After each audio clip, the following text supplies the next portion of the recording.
ಬಾಳಿನ ಜೊತೆ ಬಂದ ಸಕಲಕ್ಕೂ ಸಮನಾದ ಮಡದಿಯ ನೆರಳಿಂದ ಧರ್ಮಾನಂದ.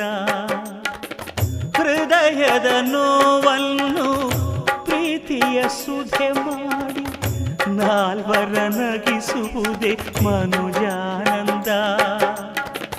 ಬೆಲ್ಲದ ಕಣದ